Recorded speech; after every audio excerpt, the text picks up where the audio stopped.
police in the morning. Welcome, B-Movie fans, to this week's episode of B-Movie Chat. Today we will be discussing the relationship between society and media. It seems like no matter where you turn, people are constantly debating the same question over and over.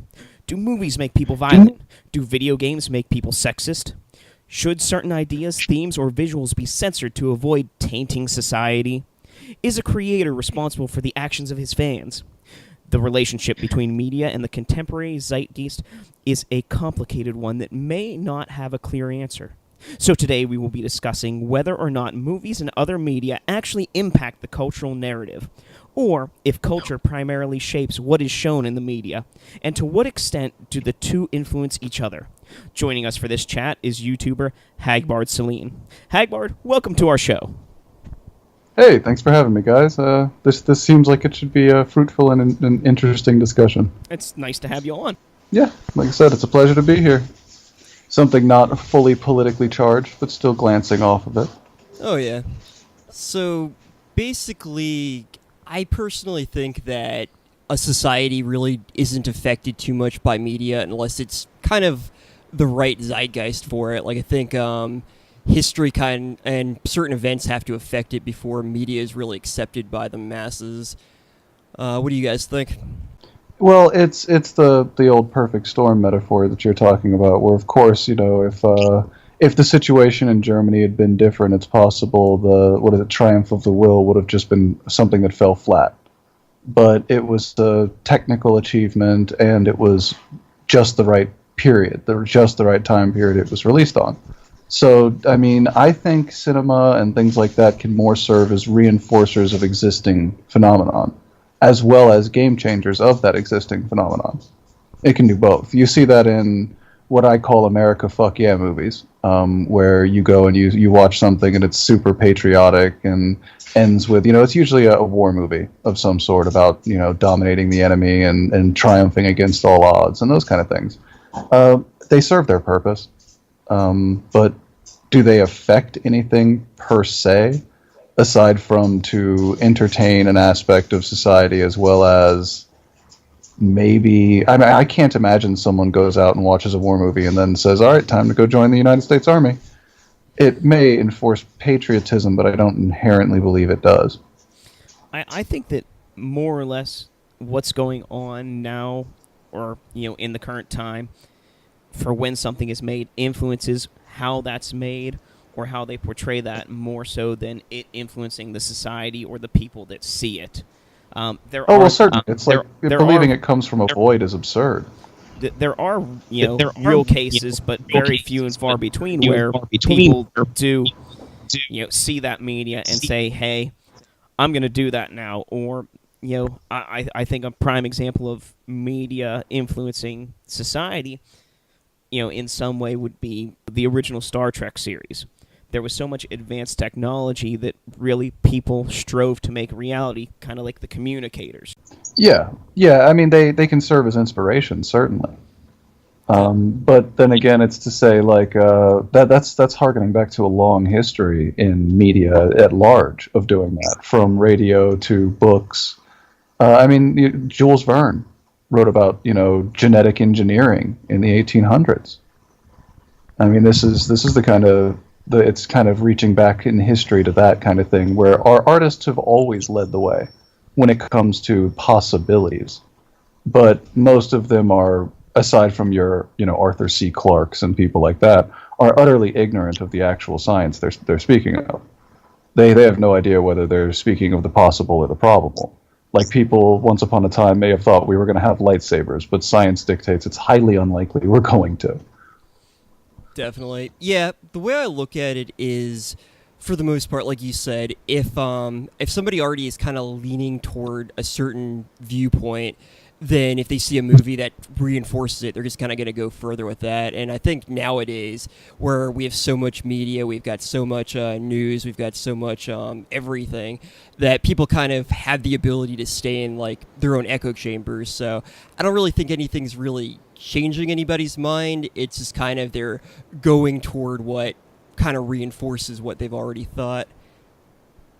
Yeah, or, I mean, simultaneously, that same thing is the reason why I'm not particularly worried about the argument that comes from the camp that says we're being brainwashed by the media. I can watch whatever the fuck I want, essentially whenever I want. Who's controlling what I have access to? I watch Korean films, I watch Australian films, So I'm not being fed one narrative, which is really what people seem to think is happening. And I think that's kind of a little bit on the bizarre side. This isn't North Korea. This isn't communist China that censors the movies for scenes it doesn't like. And I fear even the discussion leans that direction with certain aspects of society in saying that it needs to be censored or for the better of society. I mean, damn, if anytime someone says that, be afraid. When someone says, for the greater good, run. Absolutely run. That person is a megalomaniacal lunatic. Yeah, for the greater good in their vision. It's they always leave that little part. Correct. I try to avoid watching the news because it's always seems to be biased in one way, whether it's politically or just watching local news. You always hear the same areas. Oh, this happened in this part of town, and it's every day something in that part of town. Well, I live in a different part of town, but I know for a fact the same stuff goes on every day in my part of town, but you never hear about my part. Like, they're always, just, depending on what news channel you watch, there's always something that they're, harping right on that, and they always focus on that particular thing and never give you the other side or show you something different. Oh, yeah, absolutely. My joke has always been when it comes to news media, read something from The Guardian and something from, the Daily Caller. And read something from, just go left, right, left, right, left, right, because they all have a bias. And then what you do is when you do that, there's going to be certain parts of the story that they can't afford to lie about or spin. And that's what the reality of the story likely is. And if you can find enough overlap, you can get to something resembling the truth. But if you don't read 5 or 6 different news columns on one subject, you're not likely to get that, no. They are absolutely reinforced echo chambers. If you can know somebody's political leanings by their preferential readings at this point. I like how it seems everybody nowadays is quote-unquote woke, but no one agrees on anything. But they all know the truth. No, this whole concept of woke actually is interesting to watch trickle up. Because the first people I've ever heard speak that way were tin hat lunatics. And they were the kind of guys that like they live. That's where it really comes from. They live, we sleep. Well, what is happening in that movie? He's getting woke. That's what they're all referencing, even if they don't really realize it. And I mean, even the Matrix itself harkened back to that idea of waking up. Waking up from the Matrix, waking up to reality. And I think that's what everyone desires, because in the back of their head, most people have to know that whatever media they're taking in is absolute tripe. Somewhere in your brain, you have to know that you're just making yourself feel better if you're reading one type of news. So then, of course, you're going to be like, well, of course I'm reading this because this is the only true news. This is the woke news. This is me getting the truth, and all these other people have to be lying or pushing an agenda, or yada, yada, yada. There seems to be a desire by people to know the truth that no one else does or few other people are privy to, where it's like, I have all this information, I know what's going on, no one else does. And it seems like a lot of it's like an ego kind of trip, where I think a lot of people that really don't have a lot of skills or just don't really read much, it's like, I don't need to because I know the truth, even don't come at me with your evidence or anything or like your science, I know what's going on, guys, you can trust me. You can see through history. What are the occult? I mean, that's what occults have always been, and like little cult groups, and the occult is in, the hidden or the Gnostic, texts and all these other things. There are always people trying to get the other layer, the layer all these plebs don't know. And that seems to be the main goal, yeah. And it's a bizarre motivation, but it appears to be uniquely human. I really have to chime in on the woke thing with 2 very mainstream things that have occurred this year, both in regards to the presidential election. One being the biggest YouTube channel ever, which is Epic Rap Battles, who think that they're telling everybody what they want, and you can really tell their agenda by how the rap battle between the candidates went. Yes. And the other was the first movie I went to see on its release date in like 6 years, and that was The Purge election year. Boy, that was something, wasn't it? Oh my god. It was hysterical, really. I mean, I know it wasn't supposed to be a funny movie, but like, just to me, the whole concept of everything.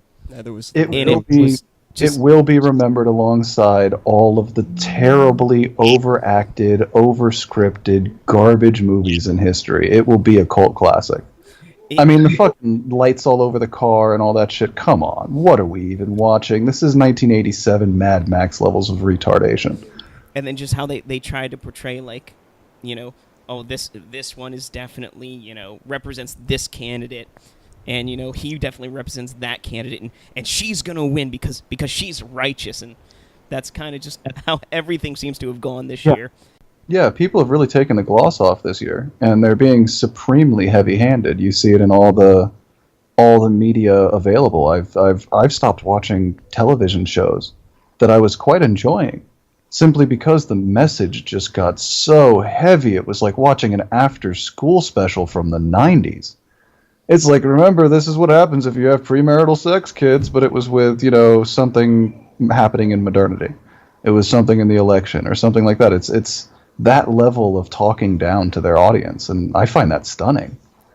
It's insane. I remember those, they had the commercials with the people who were in the Avengers movies, and just telling you, like, if you vote for Donald Trump, he's like an evil racist, and like they're just looking right at you, like dead-faced, like, oh yeah, you're gonna listen to me because I was in the Avengers. It's like, no, come on. Yeah. Well, our society has done a really weird 360 on stardom. You didn't get a whole lot of respect as a play actor. You know, in the 16th, 17th, 18th, you were a fool. You were a traveling entertainment that was a fancy. Nobody really cared for you, and now all of a sudden, the people with that same skill level are telling me how to vote. Are you kidding me? You're a robot that people tell how to operate in front of a camera. Please don't pretend like your opinion matters, any more than a bus driver's, frankly. I trust a bus driver's opinion over most of them, because at least a bus driver talks to normal people. Like, talk to some of these guys, and it's like, have you ever spoken to a normal human being? I have drivers. Don't be rude. I mean, that's basically the caliber of human we're dealing with. I talk to the help. Come on now. How would he know what to clean if he wasn't there to, like, if I wasn't there to direct him? It's amazing to me. It is. But back to the point, it's the running idea in the current feel of America is this idea that media does have a very direct effect on culture, and that you can affect change by forcibly changing what the culture sees. And I don't think the people who initiated this proposal understand that has to be done with incredible subtlety, and it can't be done rapidly. And for some reason, they just went full bore over the course of the last 2 years trying to initiate some sort of bizarre, forcible change. And I'm baffled by it. It's not even a good strategy because you can see it so blatantly. Well, it makes me think of, you know, over the last 20, I think 18 or 20 years, since really the Columbine shootings in the 90s, where you know, they want to blame media for what's wrong with society. And every time there's some kind of act of mass violence, the first thing they jump to is, oh, it's the violence in video games is turning these children, you know, violent. It's making them do these things. You know, it's their fault. And, you know, they want us to believe that it's media influencing society to, like, not take the blame for it. And that's I think a big problem is no one wants to address the problem at hand. They want to pass it off to something else, and so they blame video games. They blame movies. And strangely, the one thing that they never blame is books, which perhaps give the biggest, I don't want to say motivation, but the biggest charge, the biggest, I'm just losing my word here. Well, they have an aspect to the dedication to them. I mean, there's something to be said that documentaries have caused a huge problem in the last 5 or 10 years of being ridiculously not a documentary. It's just you just shot like 20 hours, cut it down to an hour and a half, and then spoke over it and set the scenes without letting the scenes tell their own story. You're explaining the aspects of these things instead of allowing the scene to speak for itself. Pretty much. And I think there's a lot of that here. I mean, I think there's a lot of that in society. that's just like watching the news. I know the news was on at my house the other day, and I poked fun at it the whole time, but the one of the stories was a police officer that had supposedly been assaulting a prisoner, and it starts the tape starts right in the middle of this prisoner has this cop by the throat, and the cop is punching him, and it's like, oh, Yeah. look, this cop hit this guy, and it just like cuts out like it shows the cop punch him a couple times and cuts out. It doesn't show how we got to that point. It doesn't show what happens after that. It just shows you, oh, look, this cop did this. But what led up to that? Context is not important. Everyone knows that. It's the snippets in life that are super important. I love when news reports will have, or you'll be talking to somebody and more information on a case comes out, and it's like you kind of figure out what actually happened, and people are like, well, we don't know what really happened. It's like, no, we have a pretty good idea of what happened after what transpired, but... Well, it's just like that Netflix documentary, to make a killer. Yeah. They provide you with one side of the story, and you go and do the research. The other side of the story, actually, a lot more evidence that is against him than what they show. They just portray all this stuff and this big conspiracy theory, which, I mean, in all possibility, conspiracy theories could be true. You're like they say, you're not paranoid if they're really after you, but there's a lot more that isn't shown than what is shown. Yeah, and you were discussing how, before we segued into documentaries, how books are more potent. And the reason I brought up documentaries is they tend to seem to imbibe people with the same confidence that otherwise took the dedication required for getting through a piece of text. And they'll go out there armed, and they feel like they have that level of knowledge, where they don't even seem to realize that there are books out there full of complete and utter horse crap. There are plenty. There's this whole idea that people have that if it's in text, it's more vital, it's more real. That's not true at all either. I mean, you look at all the diet fads, all the diet books. Buy my book. It's the best diet. It's the newest diet. This is what's going to change you. And then people end up like dying because their body isn't regulated to eat gravel, dirt, and half a piece of lettuce. David Icke publishes lots of books. David Icke has a library of books available to you. Does that make what David Icke and his theory of the aliens in the Pleiades galaxy texting him information to his brain, is that because he wrote it in a book? Is it real? The Church of Scientology. Yeah, I mean, are we actually all being controlled by alien, human, hybrid, reptilian, shape-shifting aliens, or what? What's up? I mean, it's in a book. I can point it out. But it's a confidence issue, and it's a con. A lot of it tends to be a con, and that's never going to stop. The only thing that changed is the medium. Once upon a time, con men had to look you in the eye. Now you can write a book or make a documentary or slide your narrative into any other form of media and accomplish a very similar activity. Well, I mean, you see how 28 Supersize Me.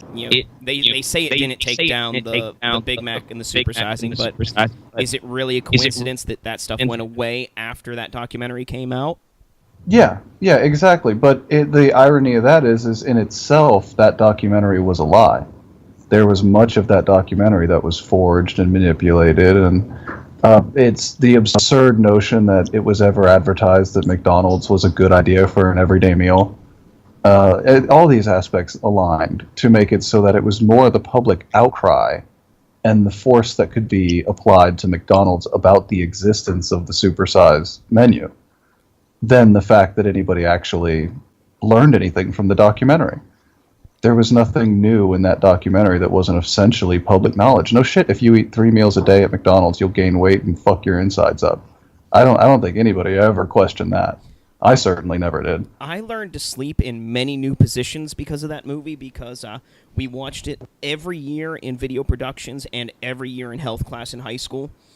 So I've seen that movie between 10 and a dozen times, and every time I have to find a new way to ignore it and sleep. So I feel like I learned a lot through that movie, but not the message it wanted me to see.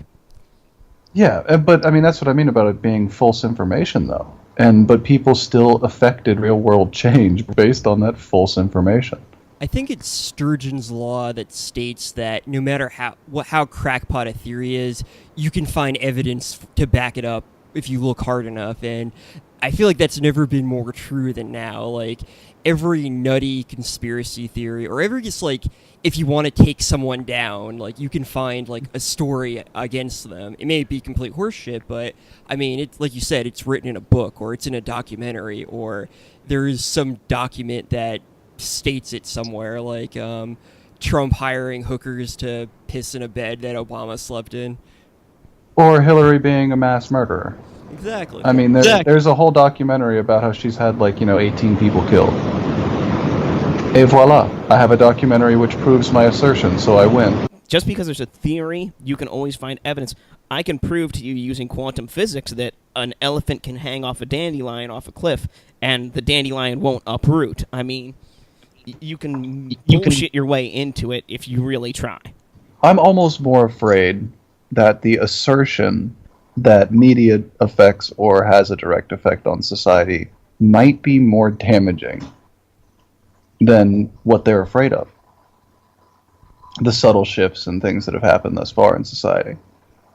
Because, I mean, there have been things that you can point to and say that they've caused gradual and significant cultural change. What would be defined as, the sexual revolution was expressed very heavily through media. And the normalization of a lot of the things that were previously not okay. Foul language, nudity, etc., etc. But you can see the same thing happening with music. And you were saying video games earlier in the 90s were being attacked. Well, before that was metal music. They went after metal music and said it spread Satanism. So it's an ongoing battle against the idea that this music or this video game causes a direct impact on the people that take it in. And how much of that is true, because there's an undeniable aspect to it, and to what degree and permanency that change is. And the scary thing is, with how today's youth are being educated, they're really being taught to, believe what they're told.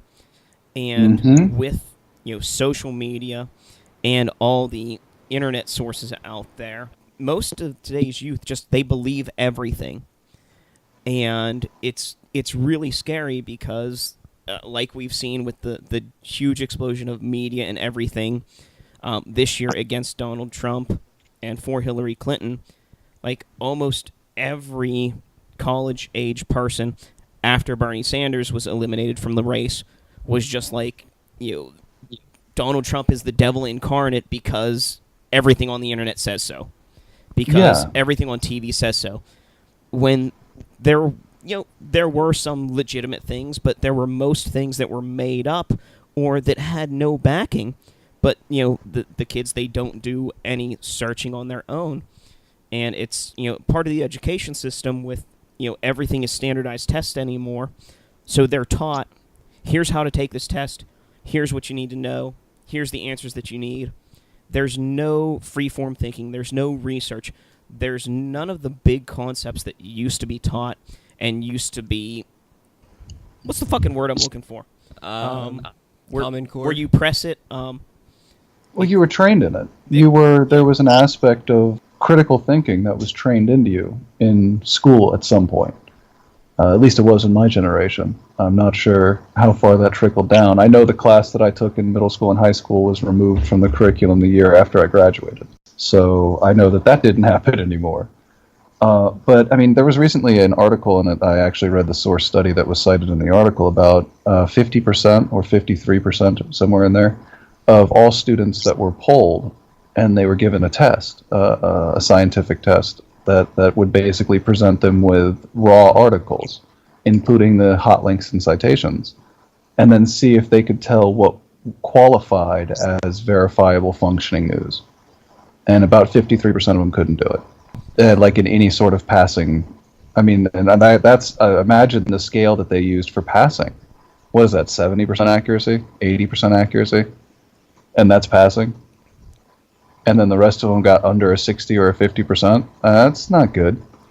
That's not good at all. I think if I remember correctly, Americans were polled and they have the highest confidence in their abilities to pass tests and figure things out, but tend to score lower than a lot of other countries on them. So they believe they know the answers, but they don't actually know them. The other sad aspect of that is that it's kind of that it's the overconfidence could then form feedback loop, and maybe the kids that failed simply didn't care. That's the issue, is so many kids that take these tests don't care. So many people that take... That's why I hate polls with a passion. Because I used to take polls in the mall, and they'd give $5 for a poll. Do you think I gave a shit what questions and answers were being presented to me? Or do you think I hurried through that as fast as I could to get my $5? Pretty much. I mean, when that's how the polls are being conducted, can you trust the polls? What does that even mean? Plus, like, most of the time when people respond to polls, it's people who actually care about it. Like, half the time they're done over the phone or by, like, you have to mail something in. So who's really going to be available at that time to do it and actually care? There's just a lot of problems with that. But, you know, there's a poll that says it, so it must be true. I mean, when you look at polls, just look at Family Feud. You know, you get some ridiculous questions. You know, what's a good, pet to take for a walk? And 1 out of a fucking 100 says dragon. Seriously. Are you saying a dragon's not a good animal to take? Is dragon a pet? Do you have a pet dragon? I wish. Exactly. I mean, it's, sometimes, I mean, when polls are, multiple choice or multiple guess like tests, again, you're not going to have as much accuracy or more accuracy either way. And then when they're freeform, just here's a question, give us your answer, and then we're going to tally it up. Then you get those questions on Family Feud where it's, name an article of clothing. Someone says, bra, and undergarments pops up for like 85. Well, somebody takes that data and they loop a bunch of answers into one category to make it seem like that category is better. It's all data that can be skewed very easily. Yeah, well, as the old saying is, there's 3 types of statistics: statistic, damn statistics, and lies. So, pretty much. The one thing I remember from my statistics class is if you change certain variables, you can make it say whatever you want. So, absolutely, and people are in love with charts and not particularly concerned with how accurate they are, I've noticed. There was a chart done by some college, I can't remember which one it was, and it just said the word chicken over and over and over again, but it got published in an actual, peer-reviewed study because no one actually read it. They were just, oh, yes, that's a chart, and it was just the word chicken over and over again. That sounds like a tasty chart. But on the aspect, I mean, how many people do you think... Because there was a kid recently that said, I believe there was a movie he watched, Halloween, and it was the reboot.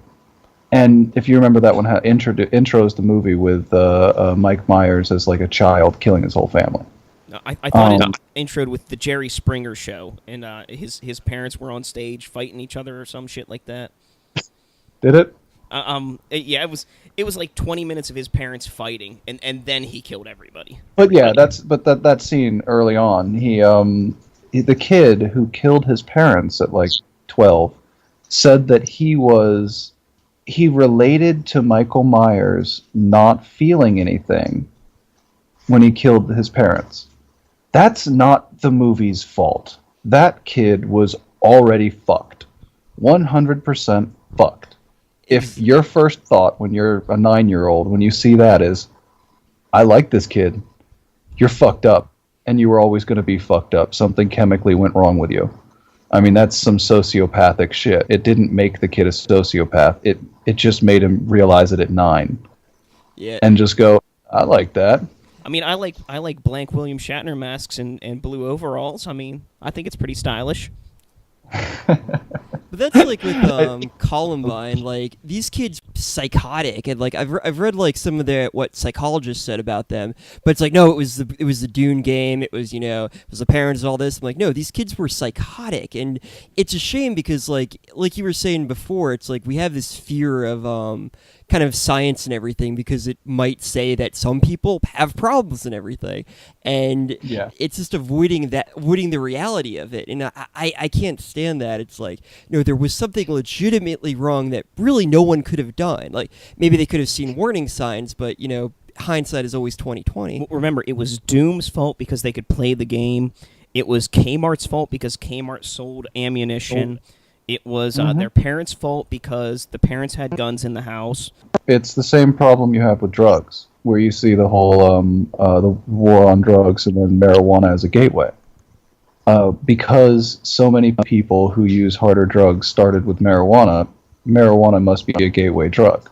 Well, first and foremost, it's the easiest and most propagated drug essentially in America and always has been. You can find it easiest. So that's one variable that you're completely ignoring. People that are selling hard drugs don't just sell them to whoever comes up. Heroin dealers are very, very, very shaky. They don't tend to do business with randoms. So you kind of do have to work your way into the business. But aside from that, I can guarantee he started with milk. So all 100% of drug users drank milk. Maybe not breast milk, but they drank milk. So there you go. There's another generalization we can make. Well, you can find me one person that didn't. Well, I can find you a person that did LSD before they smoked marijuana. Voila. You have the same statistical relevance. And that just makes me sad to think that there are children out there being raised vegan, and they will never know the joy of bacon and milk in the morning. But now please. That's like fearing for the Catholic kids never getting to have premarital sex. Don't worry, he'll eat it. It's gotta be weird having like bacon be your like forbidden thing. It's like, no, I can't, but I must. Yeah, you see, it's when it comes to that, I've found that a lot of people that by third or fourth generation drop those habits, or at least the strictness of it, to the point where, I mean, it used to be almost every Christian in America didn't eat anything but fish on Friday, even the non-Catholics. It was a Christian thing to do. You simply didn't eat meat on Friday. Now, pretty much everyone eats meat on Friday. No one's particularly concerned with that cultural practice anymore. It tends to go the same way. Orthodox Jews in Russia eat pork. Almost 100% of the Orthodox Jews in Russia eat pork. Why? It's cheap. And it tastes What are you going to do? Eat beef? You can't afford beef every day. You can't eat chicken every day. Come on. I'm sorry, they're cut off from seafood. If you think about it, they can't have any fish or anything in central Russia. It's a steppe land. So you eat what's available. Just reminds me of like when schools have those purity rings, and I knew a bunch of people who I never went to like Catholic school, but I knew people who did, and they had those. Like, yeah, I'm gonna wait till I'm married, or until I actually find a girlfriend, and then and I swear 100% of people I knew broke that the moment they got into a relationship with somebody. It's like, yeah, maybe not, maybe don't make a big deal about it, then you won't look as bad. I attended fucking one of purity those rings and promise rings. Yeah, that's what I did. Is I attended one of those with the foreknowledge that I was just going to use my purity ring as a promise ring. The promise ring. Oh, that pisses me off to no degree. Like, just like either say it or buy a fucking engagement ring. If you don't have the money, fine. Don't fucking propose yet. Don't be like, oh, I'll marry you, but here's a promise ring. I promise to marry. What the fuck's an engagement ring for then? Then don't buy an engagement ring. Just go straight from your promise ring to the marriage, okay? It's an excuse for 14-year-olds to have premarital sex in Christian areas and not feel like they're breaking the rules. It's that easy. I think every person I've met who got a promise ring ended up breaking up. Like I can't think of a single exception to that. I've only known one person, and yeah, they broke up. If you were smart at that age, you kept a drawer full of old throwaway rings to give away. Are you kidding me? Yeah, girl, we married. Let's hit that bed now. I mean, that's essentially how it went in high school. Well, now I see a greater purpose for the promise ring. I mean, but still, it's just like it's one of those things. It just pisses me off because I didn't know anybody until college. There was one person I knew in college that had one. So like the only exposure I had to that was like when they would talk about the Jonas Brothers They'd Oh, be like, God. they have purity rings, yay! And somebody gave somebody a promise ring in some media. Maybe I was watching Degrassi or something.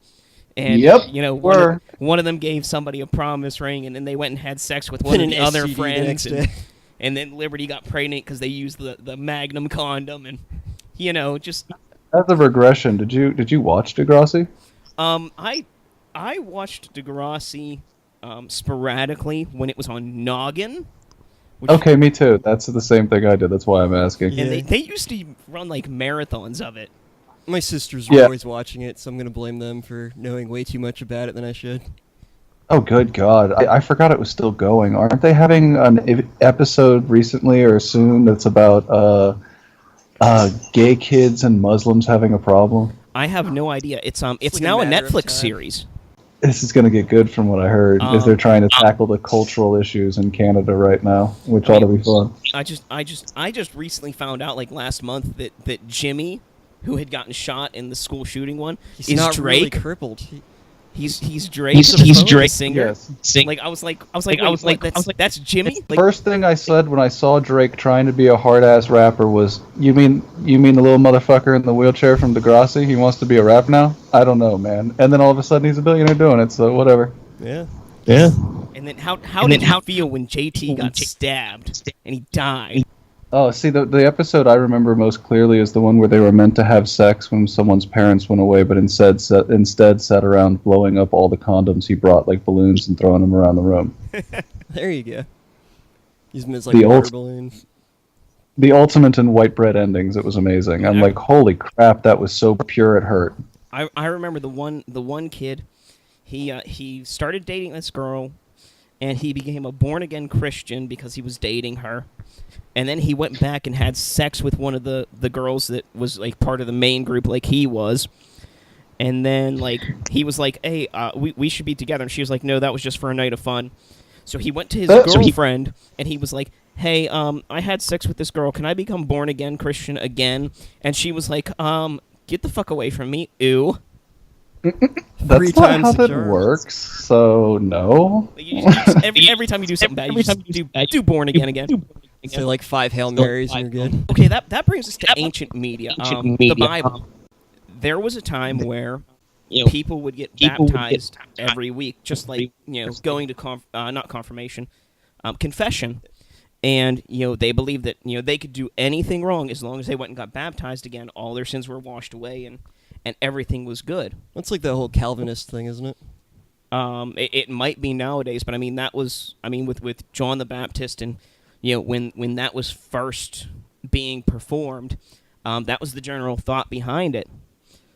Yeah. Well, and it's like in Catholicism, that was their main tool of allowing for conquest. I mean, how could a Catholic person have gone out and killed people or anything like that if they were truly Catholic and expected to go to heaven? Well, because that is they had a mistranslation of the commandments, because it is not "thou shalt not kill," it is "thou shalt not murder." And if it was for a holy purpose, it was not murder. You are allowed to defend yourself, and it's not murder. It's not breaking a commandment. Yeah. Well, and then again, this is from their books, as they would teach that the people they ran into weren't really people. So it made it really easy to kill them. They weren't saved, first and foremost, so they weren't of Christendom.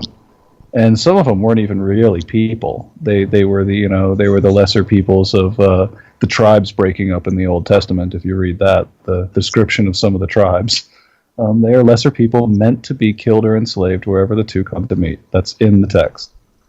So it makes it real easy to validate these kind of things as holy conquest. Yeah, then you just go to church and say, "Hey, yeah, sorry, my bad. I won't do it again." Yeah, but it wasn't even a Christian, so God will forgive me for sure, right? I mean, I didn't kill like another Christian, Really so. murder? And I mean, but if you're talking about that in an aspect of media, that is where I come to, where I say to people, I have the ability to consume what I desire. If it weren't for that, then we could have a serious discussion about that. But I do. This isn't even like when people were first analyzing the relationship between media and the public. This isn't 1968.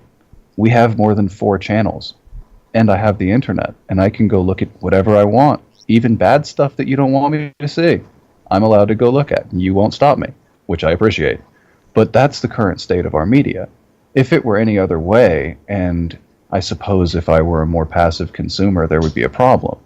But the idea that we should minimize our media in any way, shape, or form, that we should restrict our media in any way, shape, or form for the lowest common denominator, if you'll excuse my use of that, I can't face that. I can't face the concept that we should restrict our society to the thinking capable of those in the lowest reel. If you're a parent and you're buying your child a video game that's M-rated, well, it's your responsibility to either restrict that game or not restrict that from your child. They're not allowed to buy it unless they, have a fake ID or something. Yeah. So, I remember there was a time I was in a GameStop, and there was a parent that was buying an Xbox 360, and he wanted to get Grand Theft Auto 5, and he asked the cashier, "Is this game appropriate for my 8-year-old?" The cashier said, "No." I walked up to the gentleman, and I said, I don't work here or anything, but I work with children, and this game is not appropriate. I said, what you're doing in this game is, you're selling drugs, you're killing people, you're killing police, you're doing all this stuff. And the cashier was like, listen, he's like, the first 15 minutes of this game, you steal crack cocaine, sell it, murder police, and start a drug empire and work for the mafia.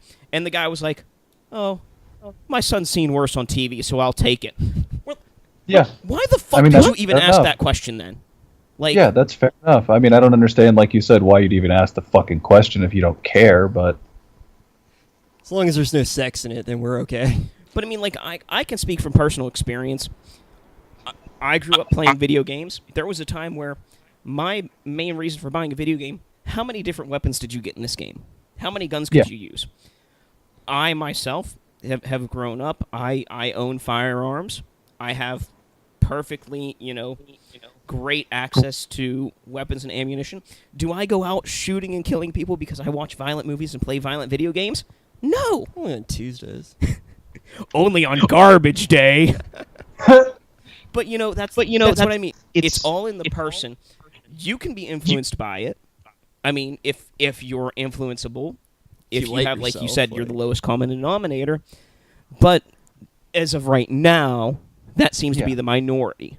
Well, and nobody's ever argued the influenceability of children, I think. I don't think that's ever been up for debate. I mean, let's be honest. If you're from my generation, you watch something like, the Power Rangers or one of these other shows, you fought each other, and you jumped up in the air and tried to do jumpy kicks and shit, like an idiot.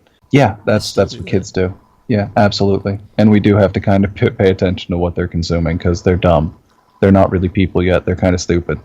I teach 4- and 5-year-olds. That's my job. It's what I do every day. Yeah, they're little idiots. I see... they're a lot smarter than you may think. And they're capable of a lot more. I work with kids, too. I just know that fundamentally they're influenceable. And it's amazing over the years that I've worked with children how much, like, when I look at how I grew up and how my friends grew up and how our parents were, how soft parents are today. And, and it's partially due to when children get to school, one of the first things they're taught is, this is the number for CYS. If mommy or daddy ever do anything bad to you, call this number. When at that age, they really don't know what that's really supposed to be used for. So it's, I got grounded. They call CYS, and tell them, oh, they did bad things to me. And, the people that come out to investigate, they lead the children on. Well, did they touch you? Oh, yes, they touched me. Well, where did they touch you? And then the kids think, well, I've always been told nobody's supposed to touch me there. So then kids start making stuff up because that's what kids do. Yeah. And there's actually like a fear of parents have fear today of the children. When I was growing up, probably when you were growing up, when a lot of the people I work with were growing up, you feared your parents. Yeah. Now it's the other way around. Yeah, absolutely. My parents and the older generation more so even than my own, it was already being addressed, ironically, in the media. And, I think 1995, whatever, King of the Hill, episode 1, I think, of King of the Hill. When the guy comes to that. Coming out. And he's asking leading questions, and he's kind of writing his own narrative of what's occurring, and then condemning the parenting of someone who's done nothing wrong. Well, they were already doing it there. They did it in South Park to the extreme with the P word joke, where then the town is abandoned of all parents who got arrested for the molesting, the M word. There we go, molestering. I mean, it's the same thing. It's the aspect that the kids are taking over. It's an observation, frankly. Put our kids into power. Yeah, I used to work with in a facility for kids who kind of went through the system and basically were taken out of their homes for whatever reason. And I remember kids like yelling at like their people who were helping them. They'd lay on the ground screaming, "I'm gonna call Childline and get your ass thrown in jail, you fucking bitch!" Like these are like 4 and 5-year-olds. Like holy shit, like. Oh yeah, and as soon as the kids come into contact with the system, they realize the power it has. That's the really frightening part. So the earlier a kid's institutionalized, the less power caretakers have over them. Well, then you look at like current research that's saying, well, you're supposed to raise children this way, and you should do this, and you should treat them this way, and you have to encourage them this way, and you have to give them this. But then you look at, well, how were you raised? Because society's going to shit. It seems like children first, and how were you raised? You're a quote-unquote successful doctor or whatever. You're publishing articles. It seemed to be okay, when you were raised that way, but now you're saying it's wrong to be raised that way and we should raise them differently. But yet our society is at an all-time low as far as credentials go with, testing scores, intellectually. There's a lot of things that have just gone away in this country. And it just, to me, it stems from that, children should be raised this way instead of this way. Yeah, reactionary parenting is what I call it. It has to do with if your parents did something to you that you never forgot, you guaranteed you weren't going to do that, and then if you retained a position of power, you wanted no one to do that. Whatever that thing was, or whatever that thing you were denied, you want to lavish on a kid. If you weren't paid attention to as a child, that becomes the thing that you have to solve. Basically because all psychologists go into the field of psychology because they want to know what's wrong with them. Yeah. Every one of them I've met, and I met many in social settings, not professional settings, but in social settings, every one of them is a bit wonky. It has to do with they wanted to know what was up. And then I think that a lot of people have let that influence their practice and have let it influence their science even because of how soft the science of psychology is. I've noticed that a lot of people, when they'll be feeling sad or depressed or some reason, for whatever reason, I mean, everyone feels that way, they immediately look for, well, what caused this? Well, I'm a victim of this, my parents did that. I'm like, wait, is there really a correlation to that, or are you just not owning your own sadness? I mean, I know that there is psychology to all that stuff to a degree, but it's like, are you just kind of putting together pieces you just have a conclusion and you're trying to figure out the what goes to it. It's very strange. I mean, I just know I'm fucked in the head, so I just keep on keeping on. That's the healthiest perspective, I think. I'm really like a go with the flow kind of guy. Just let's keep moving. Let's do something different. Let's find something better.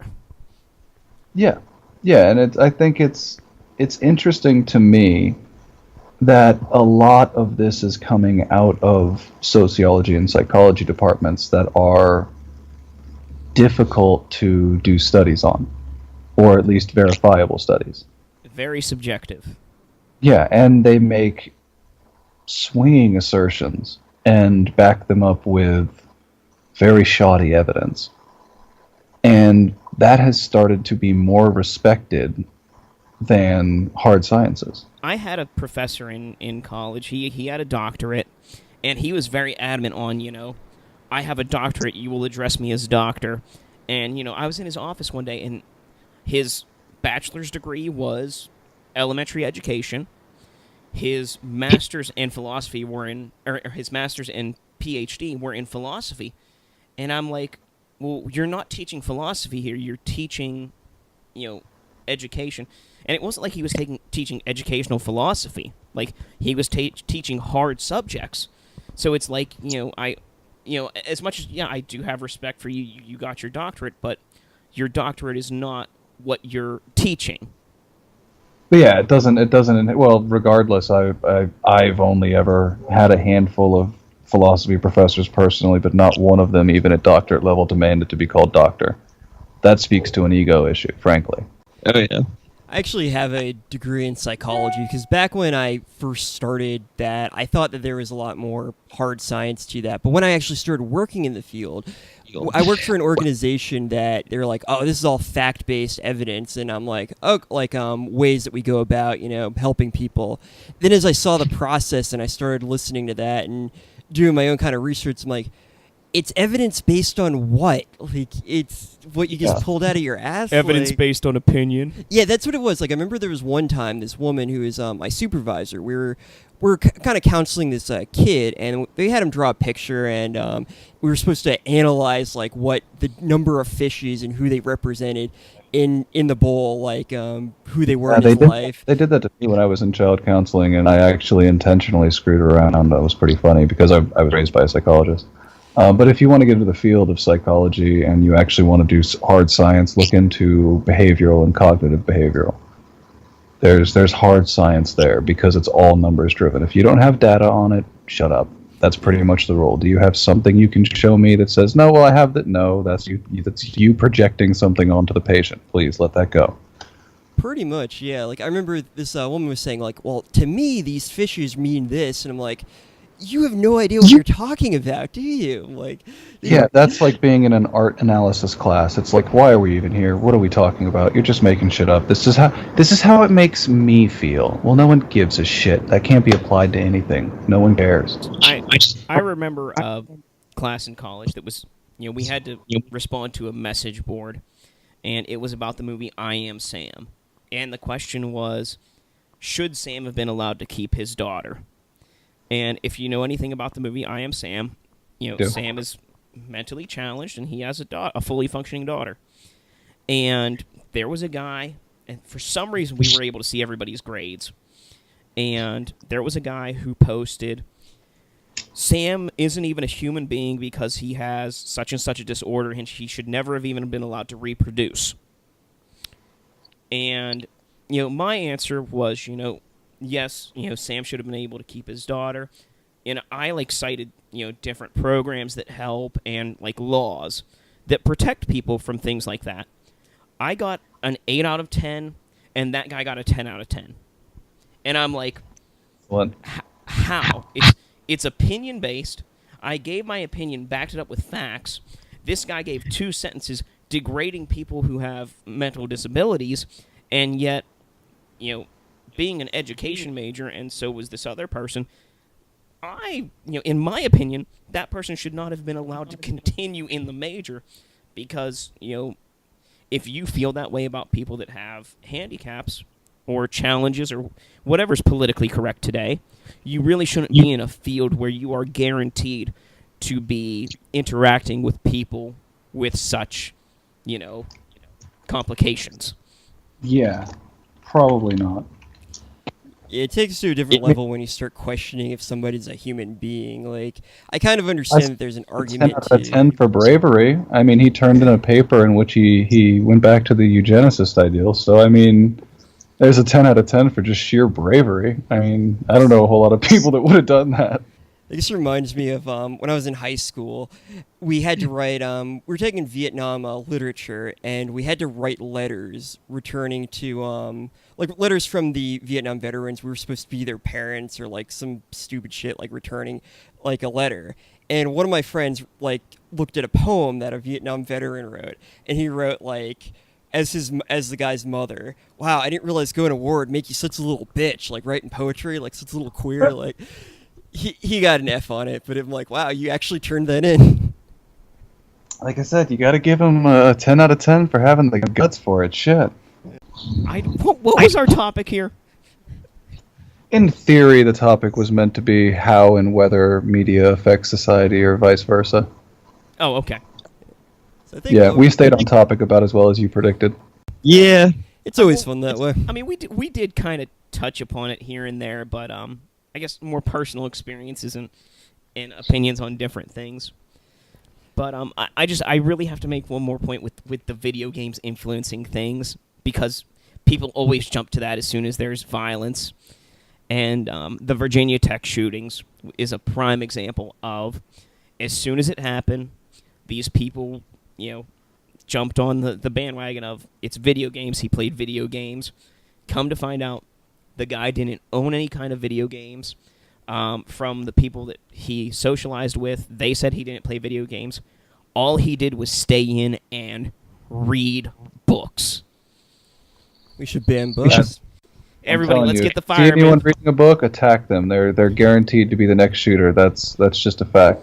The one thing that confuses me is this idea that, like, young men and young boys to, like, teenagers to their early 20s are inherently not violent in any way. Like when did that happen? Like, I was reading the other day about how, like, people like Mao Zedong and Hitler and things like that. I mean, like, everybody goes to Hitler with every argument, but they would recruit, like, young boys from 13 to 21 because they're like, yeah, they're the most violent, they have the most to prove. So this idea that, like, they just kind of become violent from video games or media, it's such a weird thing to think, in my opinion. I mean, I choked one person unconscious in 6th grade, but that was because I was being attacked by 5 people. I mean, they backed off after that.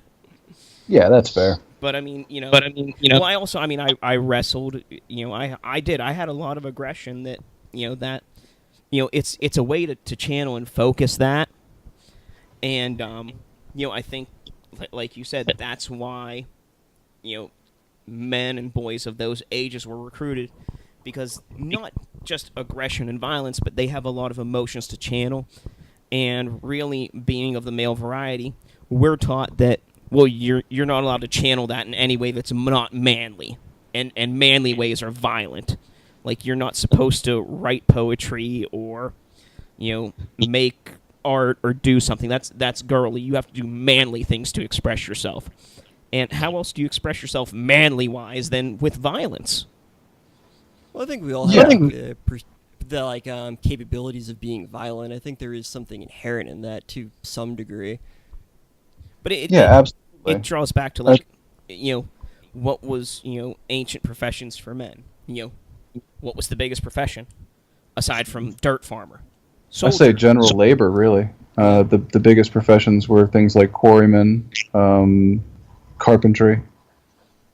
So building is another aspect that I think is widely ignored, that we're not allowed to do either, by the way. And that's a big thing that, a lot of schools, I don't know any schools anymore that offer wood shop or anything like that. What happened is we tuned our society over the course of about 200 years to expect nigh constant warfare.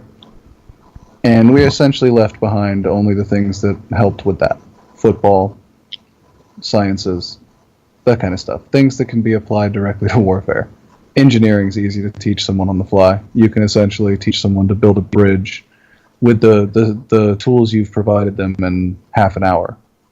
It's not that hard. The rest of that, you've got to train from childhood. Training from childhood just makes me think of sumo wrestling. Because sumo wrestlers, although it seems like a very, all you're doing is pushing somebody else, there are 39 different moves, and sumo wrestlers look like they're fat, but they actually have an incredible amount of muscle. Oh, certainly. And they start training, I think it's at 10 years old, to become sumo wrestlers. It's a great honor. It's not just, which a lot of people in our society think, oh, it's just fat people pushing each other around. No, there's a lot of strategy, there's a lot of intellectual properties to being a sumo wrestler, and there's a lot of discipline to it. It's another martial art in that it was selected for warfare. Sumo wrestlers used to be great warriors as well. Sumo is a remnant art of selecting the largest people from your clan, which is another thing that you can't just show up to a sumo joint as with your 10-year-old and be like, we're going to start training this kid. They'll be like, he's too fucking scrawny, bye. We need big guys. We need kids that are almost as big as their parents by like 10. That's our sumo. And you know how much a village had to expend to keep a warrior like that around? I mean, just the calorie intake alone. And they became champions. Imagine, and this is hard to describe to people, but imagine a society of people that are about 4'10" or 5 foot, right around in that region, and all their armor is made of pressed paper, and they have bamboo spears, and that's the majority of the military. And then a guy that this village has outfitted with fucking some form of a hardened armor just walks up and pushes these people out of the way and punches a hole in the entire line. That's a valuable military asset. That's a human tank. That's what they did. They built little human tanks and used them for warfare. And now it's a fun art that the Yakuza manipulates the numbers for to make billions of dollars. So that's nice too. I'm empty here. Yeah. Fair enough. I think that's we covered just about everything, and everything including the topic and everything around the topic. That was fun. And then things not even remotely related to the topic. So. But I mean, that's the point of B-Movie Chats here. To have fun, to have a nice discussion, and to just kind of get things rolling. Oh, yeah. Yeah, I thought it was a good time. Definitely. Yeah, and I do appreciate you guys having me on. And we do thank you, Hagbard, for being on. It was great. It was fun. You know, a nice pleasure. Nice change of pace from movie talk, like we normally do with people. Yeah, and I'd be glad to come back on if you guys have another topic you think I'd be interested in. Definitely. Thanks a lot. Thank you very much.